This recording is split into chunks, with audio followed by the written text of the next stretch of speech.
kulankan ballaaran oo ay maanta magaalada Kismaayo ku yeesheen waxgaradka ururada haweenka dhalinyarada iyo siyaasiyiinta mid kamid ah beelaha deegaanada Jubbaland ayaa waxa uu ahaa mid ay kaga hadlayeen in kursigooda aan laga wareejin deegaan doorashadiisa oo ay sheegeen in ay tahay magaalada Kismaayo waxaana ugu horreyn kulanka ka hadlay qaar kamid ah waxgaradka ururada dhalinyarada iyo haweenka beesha ka soo qayb galay kulankan beelweynta sheekhaaleed kursiga degmada Kismaayo yaalo in aanan macnaha waxa qaska laga daayo oo loo arko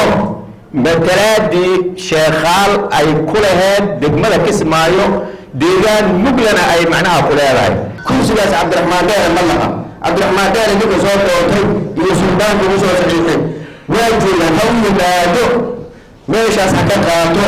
ninka kursigaas saxiixay waa joogaan Kismaayo joogaa kursigan waa kursi ku asaysan ama ku madalaysan nambarkiisu yahay 124 waa muqaddas inaan lagu wareejin karin magaalada Kismaayo waxaan dawladda federaalka aad uga codsanayna kursigaas Kismaayo laga leeyahay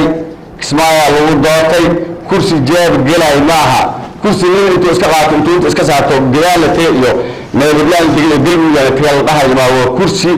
beelweynta sheekhaaleed Jubbooyinka ay leedo Cabdiraxmaan Deere kursigan boorso asageeyma kursiga waxa iska qabiila iska leh dadkaas u dhaxeeya maanta dulusi alxamdulillah inta ku shaqee waqtiga doon ma aan waa doontaa ma waa doontaa wixii anaga aan leenahay inaan ku dhamayno xaq ilaahay nasiyo waaye gobolka Roomaha shalay aan laga soo dhisay ana ma taqaanay deesha aan kulida sareen oo aan joogin in ma taqaanay kursigaas la geeyo waan ka xunaay mar walba dowladda Soomaaliya in ma taqaanay deesha qaasatan sheegaan ee mid ka fasho raasteeda ama ma taqaanay dalkeeda wax lagu wanaagsan annaga dad qabiil dhan oo masiir leh ilaa waagi Talyaani ilaa Ingiriiska Jubbaland deganayna maanta dad imaada minigi waxaan ku abuuranahay Jubbaland annaga kursigeena lama geen karo gado Cabdiraxmaan uma tashan karo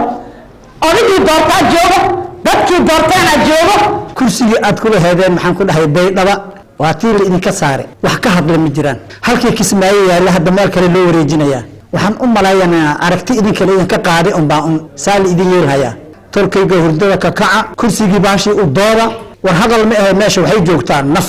dhacna wa kala qabto waa xumaan waa godob Cabdiraxmaan Deere waxaan leeyahay kursigaas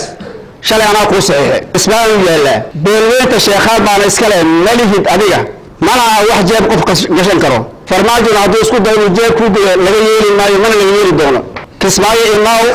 shalay laga doortay baatana nasiibta ila heshaa laga yaaba kursiga aan wada heli ama wada